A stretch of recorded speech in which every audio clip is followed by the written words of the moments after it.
So what you gonna do, brother? We about to run wild with a style like no other. So somebody call Brodus Clay mother and tell her Richard runs are the men like Ed Lover and Doc Dre. What Scott say, what they hang on every word like it's something that the Rock say. No JR, but they talking wrestling. We bring the noise with the boys, so we Dalton Castlin. So masculine, oozing machismo, mutton chop shop, Gran Turismo.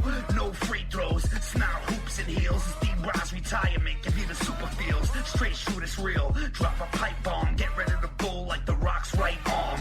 So stay calm, tranquilo. I'll go Naito and give him Destino. And we know that you chumps ain't ready for the heartbreak runs and the Cuban Genetti.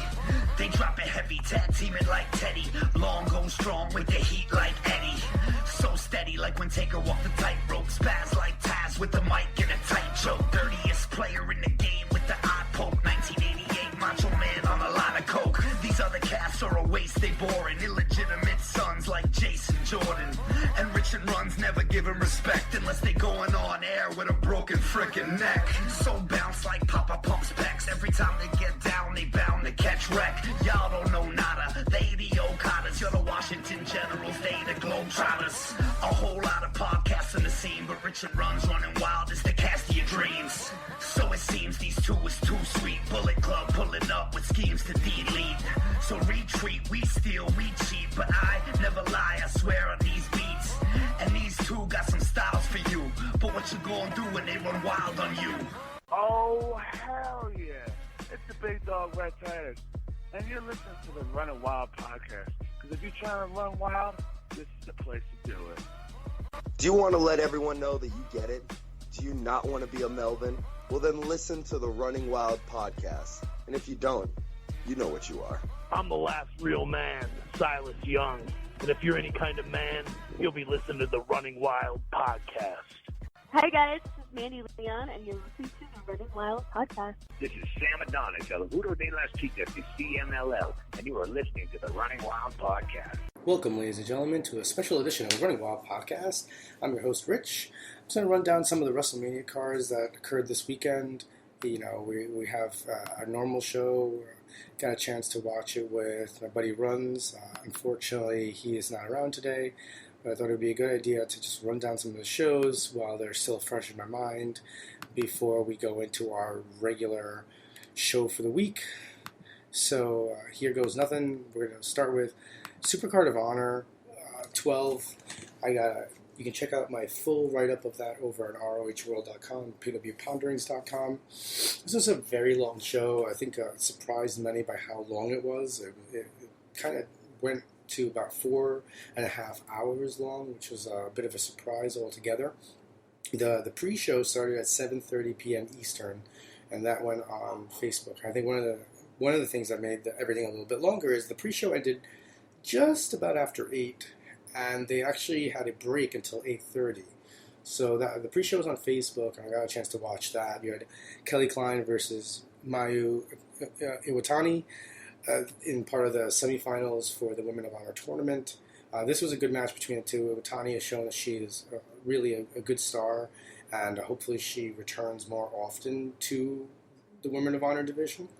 However, Kelly Klein went over here, and it seemed like it made sense. I mean, Kelly Klein is one of the stalwarts, and you know her nickname is the Gatekeeper in Women of Honor, as she was used in a dominant fashion for most of her run so far, with only one loss being a count-out loss to Karen Q. So seeing her move on to the final made a lot of sense. The next match, you had Sumi Sakai versus Tino Dashwood. This match didn't come off as crisp as the last match did. However, Sakai winning was a real big surprise. The story of the match was basically Dashwood was the star, and she felt maybe overconfident here, and that Sakai just kept scrapping along. And Sakai has been part of the Women of Honor. Really, since its inception, she was one of the first Women of Honor that the company ever had 16 years ago. It served as a mentor to a lot of the women in the division. So she actually pulls out the surprise victory here.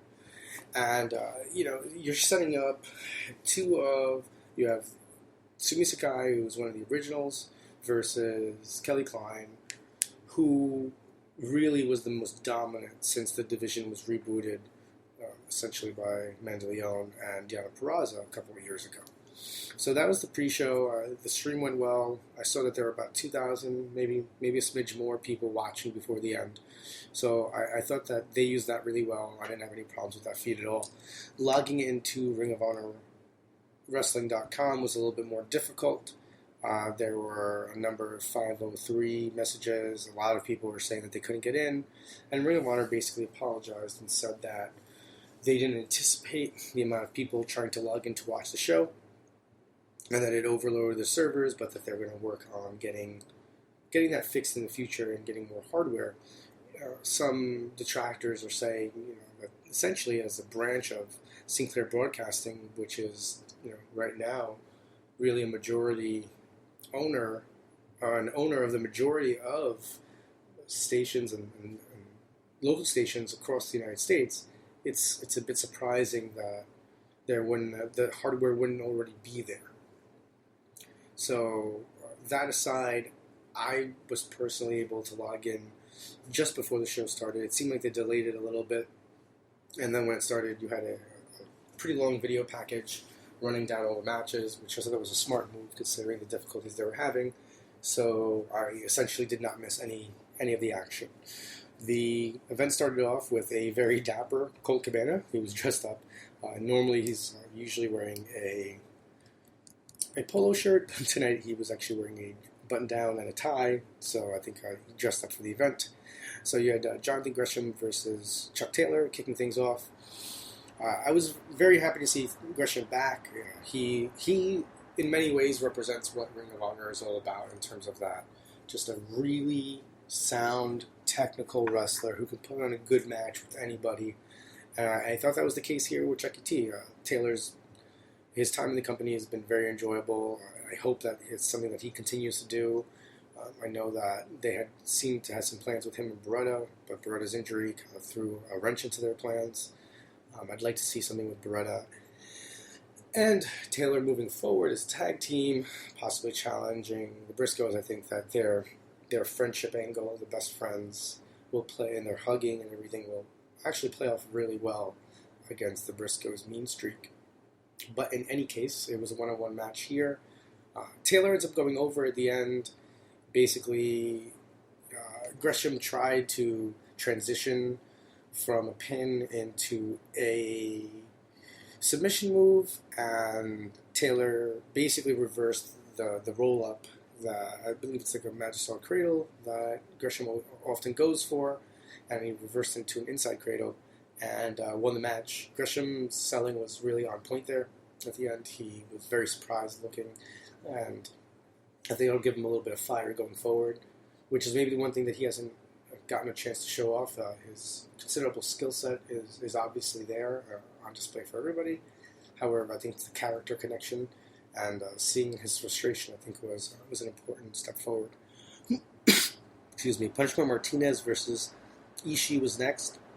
This you always knew that this was going to be just a drag-out slugfest between these two. Ishii is just unbelievably tough in every match that he's in. And Martinez had a good showing against Goto at the Honor Rising shows last year in Japan. So I expected to see a lot of the same here, and he was able to stand toe-to-toe with Ishii. And then he also was able to sprinkle in, his agility. He's got the dive over the ring post that is very impressive, although it almost looked like he missed it a little bit and slid down Ishii's back. But luckily it was okay. And then he did like a springboard senton to the outside, which is really impressive. Kind of a move that you usually see from someone like Metalik or Grand Metalik or other guys in CMLL, just smaller high flyers. So it was impressive to see him do that. And essentially the story was he's able to weather Ishii's storm, and then he hits the South African chokeslam. I think it's important to keep him looking strong. He was a title contender early in the year. He's definitely somebody who could get another title shot down the road, and just continuing to make him look as strong as they have is a good move. The next match I really enjoyed, Page versus Kota Ibushi. I know that some people haven't been on the same pardon the pun, Paige as I have been. I really think that Paige's work on being the elite has really developed his ability in the ring in terms of being a storyteller. The fans are more connected with what he's doing. And I thought they put on just an absolutely great match. Definitely one to watch. And one that I had called before the show, and I thought that I had a chance to steal the show in terms of just work rate. And I think they did a really good job here. The backstory between these two is basically that Paige, siding with Cody, was upset with Ibushi's the way Ibushi's been basically like calling him a homewrecker and things like that. Ibushi ends up going over here, but Paige looked like he really disliked Ibushi, and I thought that really added to the match here. Paige doesn't lose anything by losing to Ibushi, who's just a fantastic talent, and at the same time, I think that the Ring of Honor audience was able to connect with Paige. Then we get the Women of Honor Championship tournament finals between Klein and Sakai. This was a good match. I actually think that Iwatani Klein was a little stronger earlier in the night. So essentially, Sakai wins here. She goes for her finisher, the Smash Mouse, but Klein ends up kind of slipping out, and then Sakai connected with a quick DDT that it almost looked like the DDT actually knocked Klein out. The final sequence, I'm not saying that Sakai perhaps wasn't supposed to win altogether, but just the end felt a little anticlimactic, and it was a bit of a surprise. Sakai is like I said earlier, was one of the originals in the Women of Honor division. So it's a nice nod to give her the championship. I have been quoted as saying before that I think when you have tournaments, oftentimes you have the face win. I think here I would have liked to see Klein win it, and then Sakai challenge continually for the next couple of weeks, and earn the title down the line. I think that she would have been a little bit more exciting in the chase. I'm not sure how they move forward with her as champion. I mean, she's got a set of challengers, but I don't see her holding on to it for very long. It almost feels like this was a reward, a recognition, but I don't think this is the future of the division. And it is a little bit surprising not to see Klein hold the belt here, especially after being positioned so strongly for such a long time. And it almost feels that if the tournament had been done earlier, let's say that this tournament had actually happened before the six-man titles were introduced, that was the announcement they had made at that time, that Klein would have certainly been champion. But instead they went another route here. So, again, happy to see the women featured on the card. I think that's really an important move. It makes the division feel more important. But at the same time, just a little bit of surprise here. The six-man tag team championship ladder match was absolutely insane. You had Christopher Daniels, Frankie Kazarian, Scorpio Sky versus Gordon and the Young Bucks. I mean, when you draw this up, if you saw the ladder wars between the Machine Guns, the Addiction, and the Young Bucks, you know that the Young Bucks and the Addiction really go all out during these matches, and that was the story that was being told here. I mean, Nick Jackson had some absurd maneuvers, jumping around the ring, hopping from one side of the ring off the ropes onto ladders all the way across to the rope at the end, and then flipping out to the outside. Just kind of unbelievable stuff. The Young Bucks really combined well with Gordon and really were able to highlight his agility and his skill. Then you had kind of like a little bit of lull. The Kingdom runs in, even though they're not supposed to be there. And I got kudos to Vinny Marsaglia or whoever gave him this idea, but the balloons, akin to the It Clown releasing the balloons before they came in, it's just a really slightly creepy, but just a great visual. So the Kingdom comes in, they interfere, they attack both sides essentially, although they feigned of being aligned with SoCal Uncensored here, but eventually turned on them. So then they get taken out, and then they're still there. And the match continues, just kind of, I can't even describe it, really just something you should go watch, just fantastic high spots, just everybody working really hard. So now the Kingdom is still around. In the end, Daniels basically pushes Matt Jackson off of the ladder onto a table on the outside back first, because we know Matt's been really suffering from that back injury. That's a story that's been told in his matches lately. Daniels is able to take the titles down, but then the Kingdom slides into the ring, spoils SoCal Uncensored's moment, and grabs titles and runs off. Now, a little odd here was that the entire reason that the Kingdom wasn't in the match, and granted, it would have most likely been a very crowded field to have 9 men in the ring, so you don't want to do a 3-on-3, a triple threat match. But there must have been a way, perhaps, to just insert them correctly, because in the end, the reason they were taken out was because Bully Ray the Enforcer had decided that they didn't deserve to be a Supercard of Honor, and then when they come out, he is oddly nowhere to be seen. So it kind of begged the question, where was Bully Ray? And if all these machinations were done because of Bully Ray and he's not there, it's a little bit odd. And that's a question that we would get answered later in the night. During intermission, which was a little weird to have, I thought, to have an intermission during such a big event. And, this ends up adding to the length.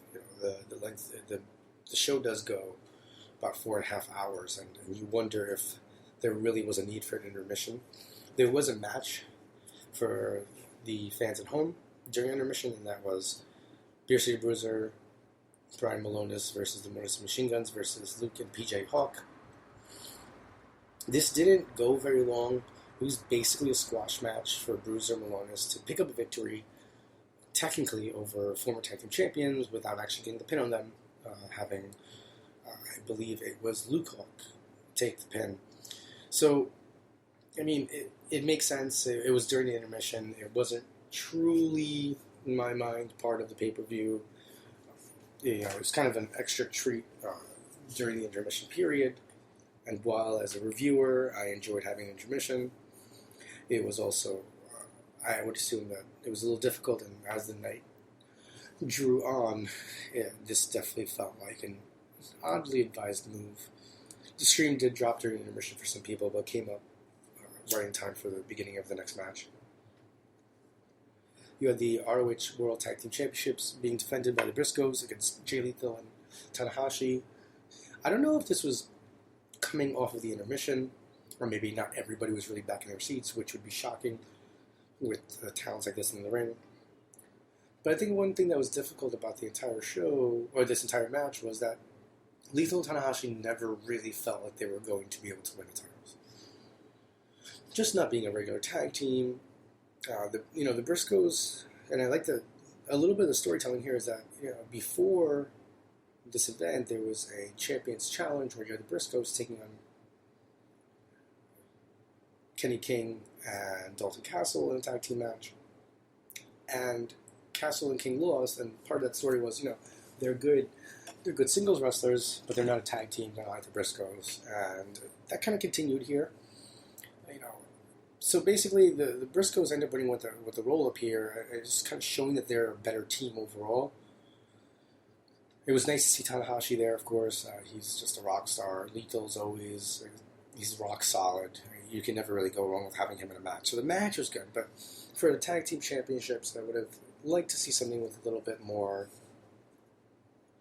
feeling or story, or there was really no sense of urgency during this match. There was never a point where it felt like the Briscoes might lose, whether that's from being somebody who watches the product closely, or I think somebody who just is there. Commentary did a really good job, though, of really selling this idea that Lethal and Tanahashi weren't a team, and I thought that was important. It was good that they didn't overlook that. So then you had the ROH World Television Championship match, the last man standing, Kenny King versus Silas Young. These guys really went all out. I thought for the match type, this was really well done. You eventually have Bruiser run down, distracts King, and then the closing sequence was a little goofy, I would say, but essentially with Young and King on the outside, King went for something I've never seen him do before. You guys can correct me if I'm wrong, but he hit a shooting star press from the top rope to the outside through a table, of course with Young on it. So Young is trying to pull himself up, and kind of the story had been a little bit that he knows how to survive in these matches, and King seems to inexplicably not be able to get up. His feet seem under the ring, and then just as it's about 9 count, you start to his feet finally do come out, and what you see is that Bruiser had pulled him under the ring, because Bruiser had been under the ring on the other side, because he crawled across, and put up basically a zip tie around King's legs so King couldn't stand. And I would be remiss if I mentioned that Aries had come out and basically announced, continued to announce that that's a title that he's gunning for. It's a title, he's the belt collector. It's one that he's never had before. So after the match, he doesn't interfere at any point, but after the match, Silas Young wins, and then him and Bruiser can't leave well enough alone, and they start beating down on King, and that's when Aries finally steps up to help his former friend out. So this could easily set up some sort of triple threat match moving forward. It could, obviously you have the chance for a tag team, but I think you could have a triple threat match for that title moving forward, possibly with Aries winning it. It's definitely an intriguing storyline. It's nice to see them incorporating. It's nice to see the fact that Austin Aries is able to be there. So next, you had an unannounced match, which was Cheeseburger and Eli Isom versus the Dogs. But before this gets underway, the Dogs attack Eli Isom. They basically prop his leg up against the post and injure him with a chair. So now Bully Ray finally does come out, which is a little bit of a head scratcher. So he's out there and he tells Cheeseburger this match can't go on unless you have a partner. After he runs down the Dogs, which is fine. They're the heel team, I suppose. It's weird for the general manager position to get so derogatory, essentially. But then Cheeseburger asks Bully Ray to be his partner, and Bully Ray declines, but Cheeseburger keeps begging him, he's like, on the stage, how can you deny me? So he agrees. They get started quickly, and just as quickly as they get started, Bully, instead of going for the tables, he then just chokeslams Cheeseburger, goes off, just total heel turn. One thing I have to give him credit, his demeanor, his face changed so quickly, like on a dime. And it really told the story that suddenly something had snapped here. And he goes off and he talks about how he did get a cheap pop, and I didn't really enjoy it, but he said something like, the problem that's wrong with the wrestling business is you people. And it seemed a little bit of race baiting. That's you guys can go watch it and tell me what you think on your own. But he corrects, and then he says, you people, meaning your generation. And then he runs down Flip Gordon. He actually brings up Ospreay and Ricochet, say that they're the problem. And as he's doing this, Joe Koff comes out and he's upset. He's like, "What are you doing?" So Bully Ray starts insulting him, calling him an old man who doesn't get what's happening. Gordon comes out and tries to calm him down, but Bully Ray then grabs Cheeseburger and threatens to pile drive him, saying that the Louisiana State Athletic Commission will come out and end the show, and then all these stupid fans won't be able to see their precious double main event. And then eventually Bully Ray just powerbombs Cheeseburger and leaves. Commentary, Ricky Bonney and Cabana really did a good job of really delivering the message that they weren't happy with Bully Ray's behavior. And Bully Ray also rubbed in, I'm a WWE Hall of Famer. So it's an interesting move. I have not really been pleased with Bully Ray's the amount of airtime that he's been getting. I think it's a little excessive. Perhaps the entire time they were building towards this. I can't tell you that I know that for sure. I don't know what the payoff is, especially with him supposed to be retired. It's just weird that if he does come back, they spent so much time on this retirement angle that it's kind of crazy to think that he'll just be sliding right back in to face somebody. And who will he face?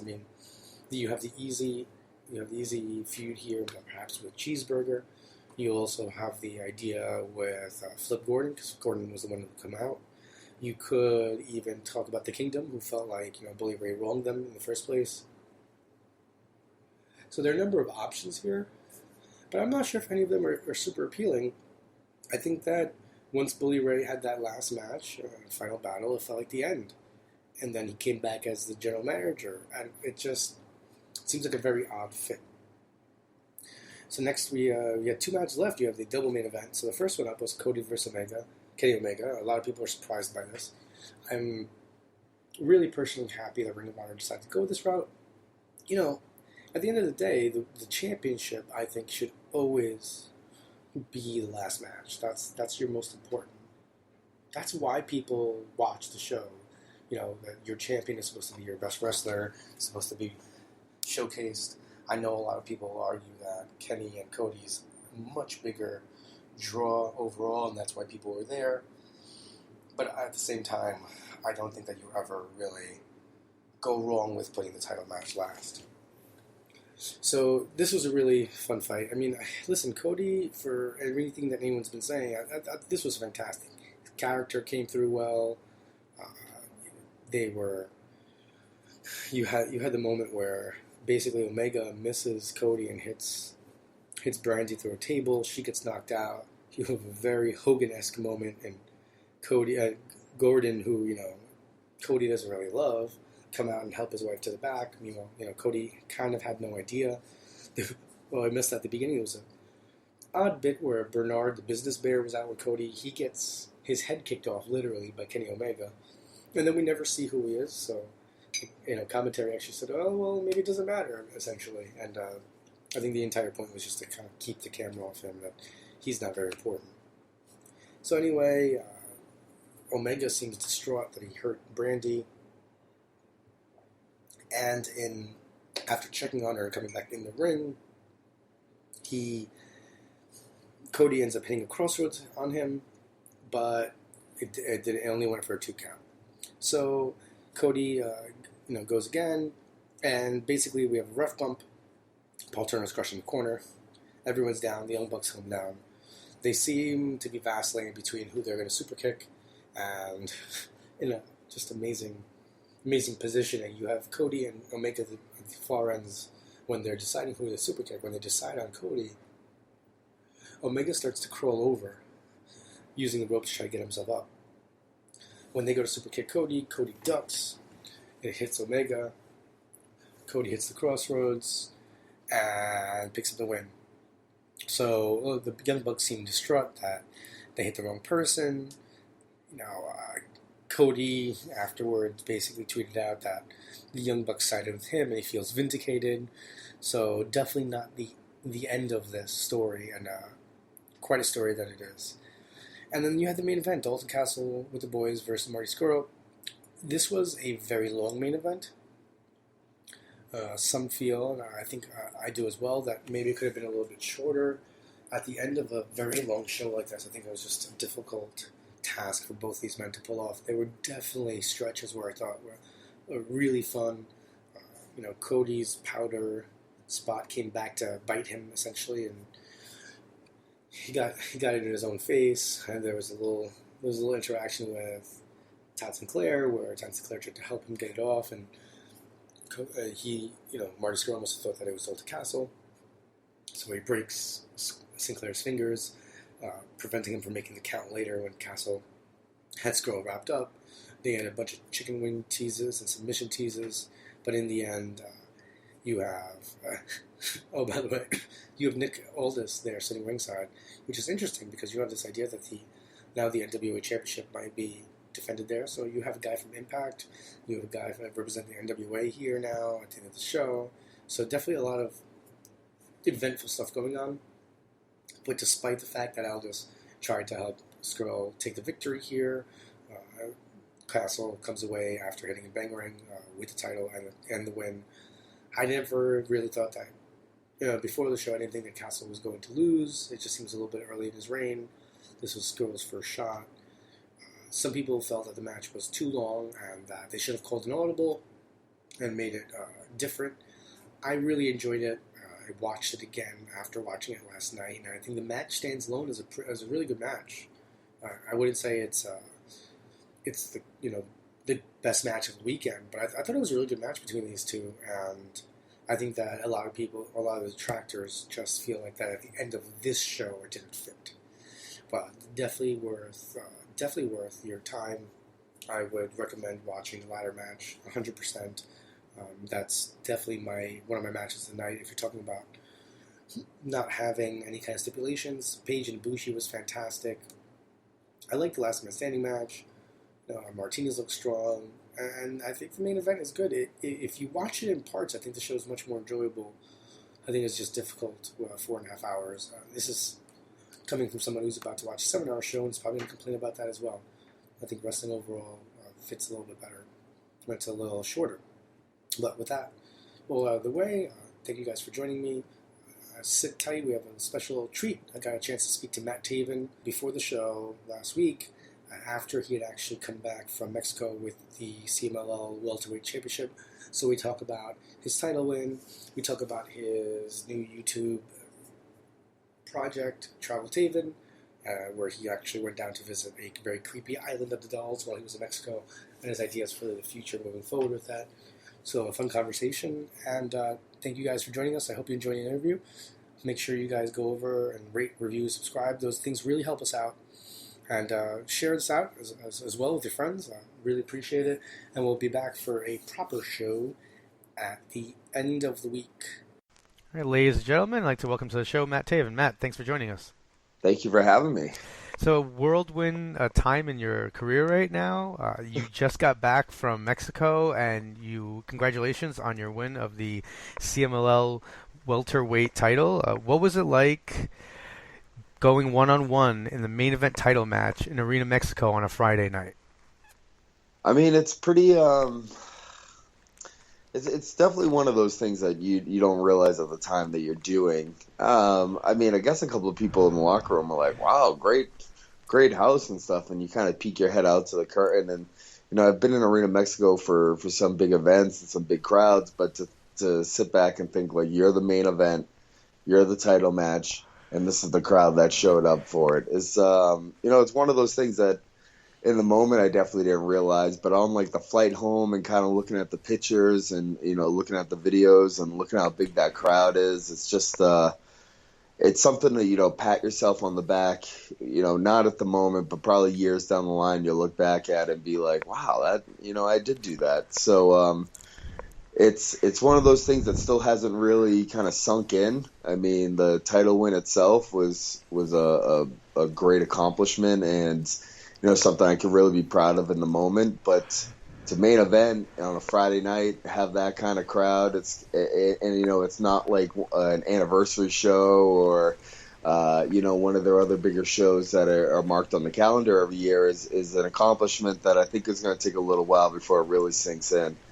But it's all kind of been a blur from the beginning of this tour to the end of it, and leaving with the title it's all happened so quickly. It's been not enough time to really look back and realize what you've accomplished.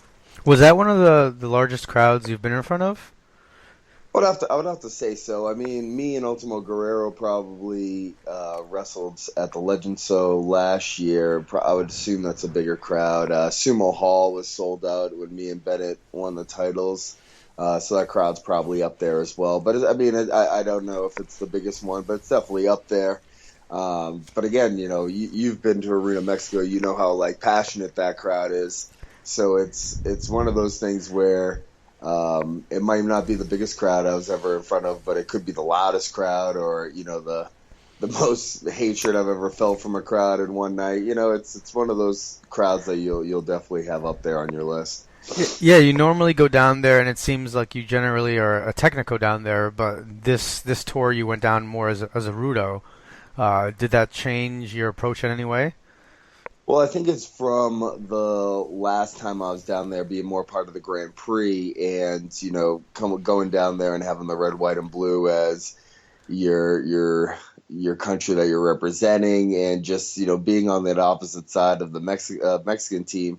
But at the same time, I go down there and it's kind of it's kind of pick your poison. I'm more myself as far as I don't really change what I do. when I head down there, and there's a part of the crowd that really seems to be behind it, and another part that really seems to be against it. So it's kind of a mixed reaction for me. But when you go against Volador Jr. In the main event on a Friday night while he's wearing his Mexican gear and I'm out there with Sam Adonis, you know exactly what side you're on that night.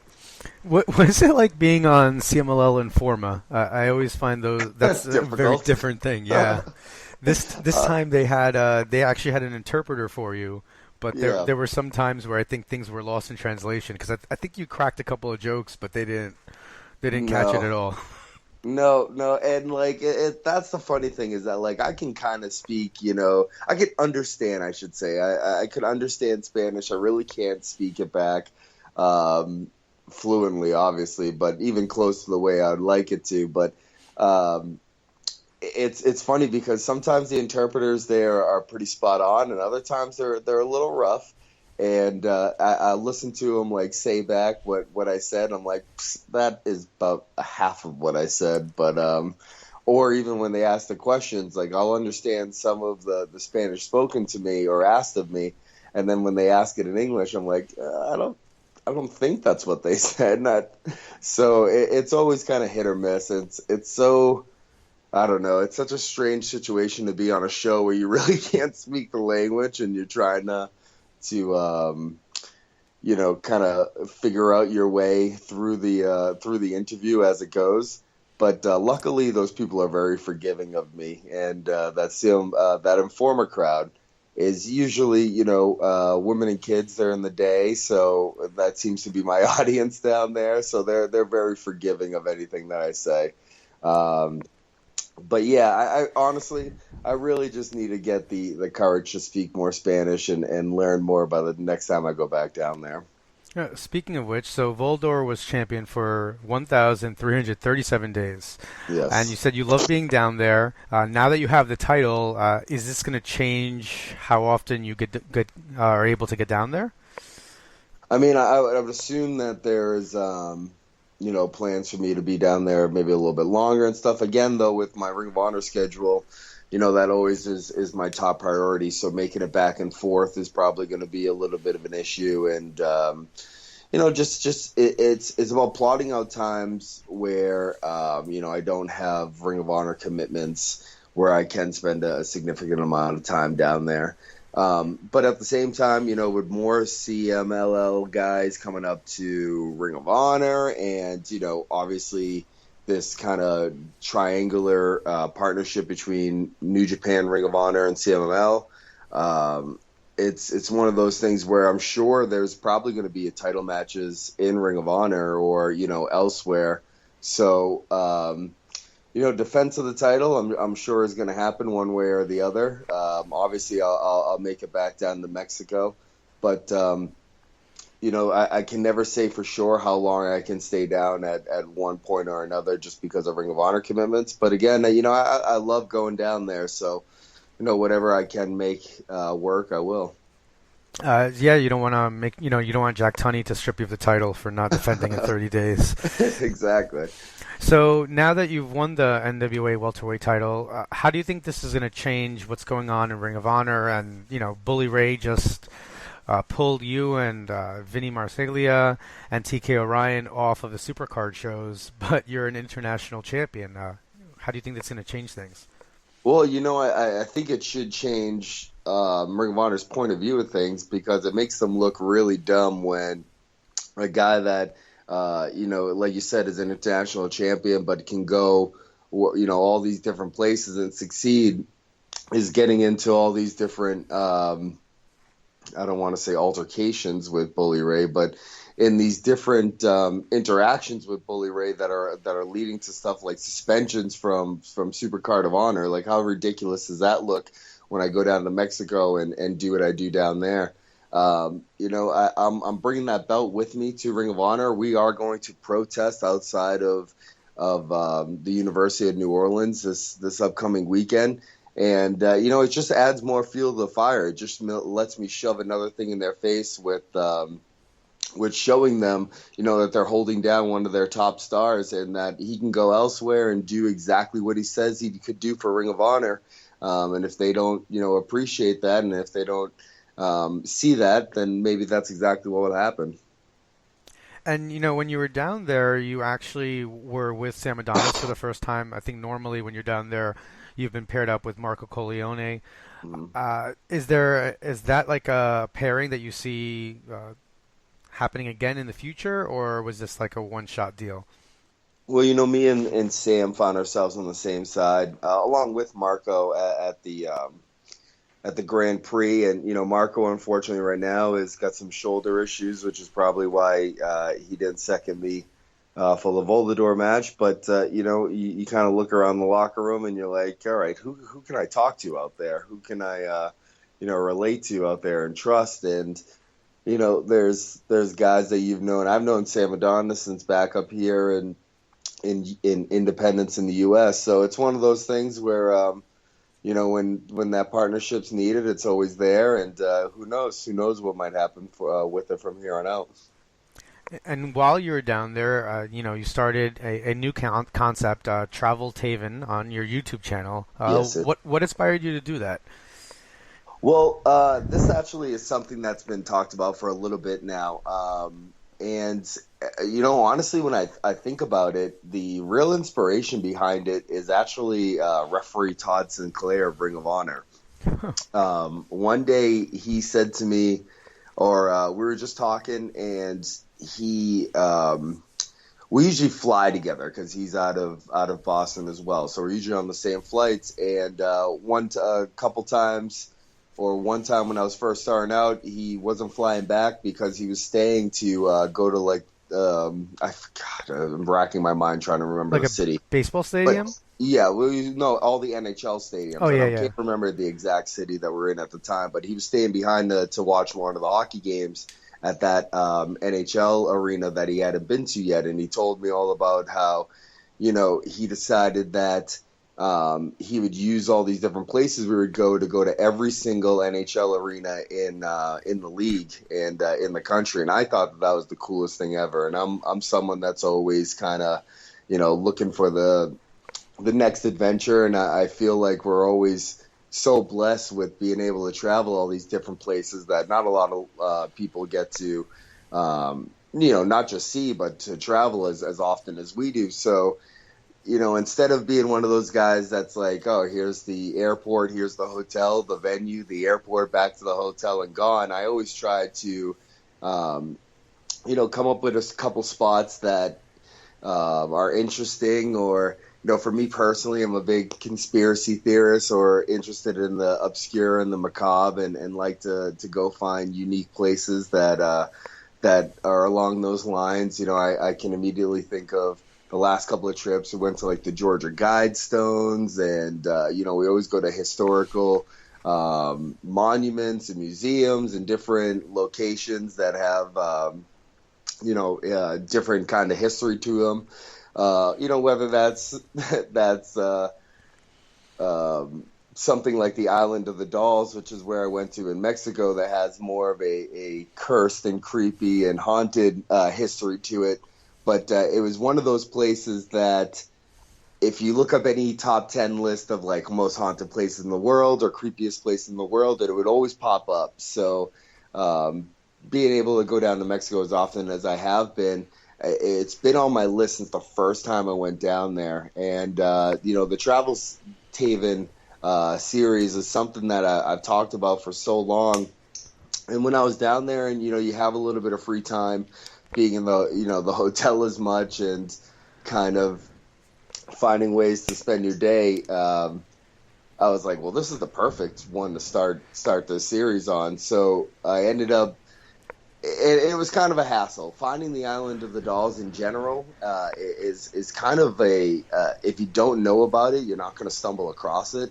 So even the people that were there from the CMLL office that were helping me out and trying to bring me to this place I've been begging to go since the first time I was down there, even they really had no clue where we were going. And I kind of had to, we went to one port that they thought was how you got there, and I've seen enough videos and done enough research on the location. I was like, no, you have to go to this port, and you got to tell them this and that.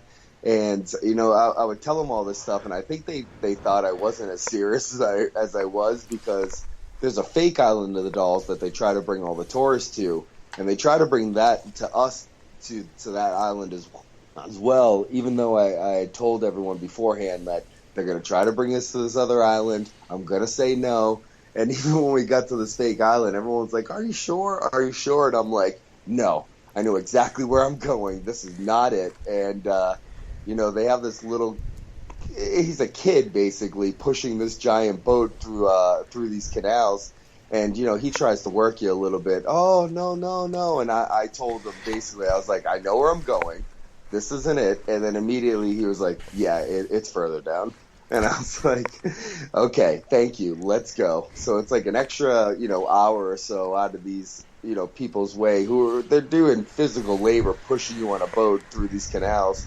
So they don't want to go as far as the real island of the dolls. So you kind of have to demand it. But, it was it was worth the trip, because it's something that I don't think a lot of people really end up at the real one because of that fake one that they try to bring the tourists to. And once you get to the real one, it's creepy. I mean, it's kind of hard to really be spooked out, because it's just such a beautiful location. The sun's out. It's just such a great day. But, they have this island just in the middle of these canals with all these dolls around it, just like the legend about it is. And you walk on, and there's 2,000 dolls hanging up in the trees, and you can get the whole history of it and stuff. It's funny because there's been a couple of, I think, like National Geographic has been there and stuff. So there is like a little TV screen in one of the huts that shows the different shows about it. But it's so funny because everything there is just not what it's not what it would be like here. So this TV's like broken and got like, like a green tint to it and stuff. And, they're trying to make it into this tourist location, but it's just, they really haven't figured out a way to it. So it's still very in its natural, it hasn't gotten too overdone yet. You know what I mean? It's still very much the island of the dolls before it gets too touristy and too oversaturated with kind of like a tourist trap and a way to grab more money out of you. It's still pretty true to the sense of the island at this point. But it's definitely a place that if you're interested in the macabre or any kind of haunted, area, it's a place to mark down on your list. But when you go out there, it's still pretty much a party time. Those people use those boats as like almost like a party bus here in the States. It was like party central out there until you got out to the island of dolls. Then it got real quiet.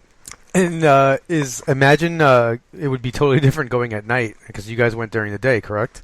Oh yeah, I mean, and and that was another issue, is that Sandra, who is the press person at excuse me, at CMLL, is she definitely is believes in ghosts, and was a little freaked out and straight up basically refused to go at night. So my only option really was to go during the day, but for the video's sake, I think it turned out better.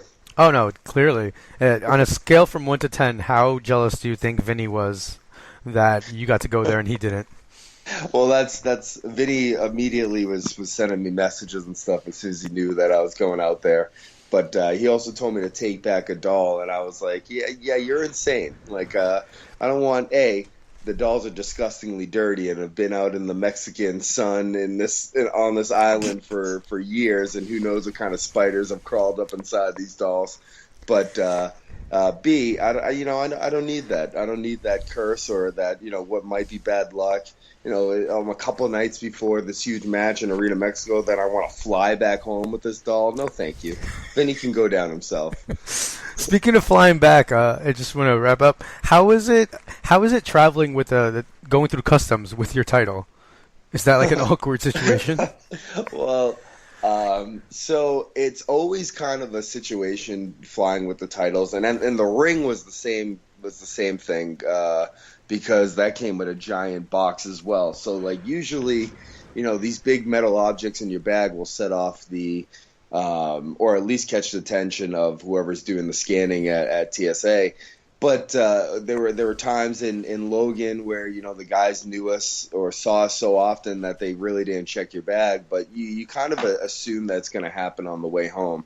But being in Mexico and everyone being such Lucha Libre fans, as soon as they saw belts come through the scanner, it was funny because the guy pulled my bag, looked at me. I said, yes, it's a wrestling belt. And I think that made him want to check my bag even more, because usually they open up your bag and they put the little wand through everything. This kid just opened up the bag, saw the belts, kind of was like, wow, looked at the belt for a while, put it right back, didn't check anything else, could care less about what was in my bag besides that belt, and then let me go right on my way. So I kind of knew that was going to be the case. And then again, I have this giant knee brace and a walking stick, and I stand out like a sore thumb going through TSA.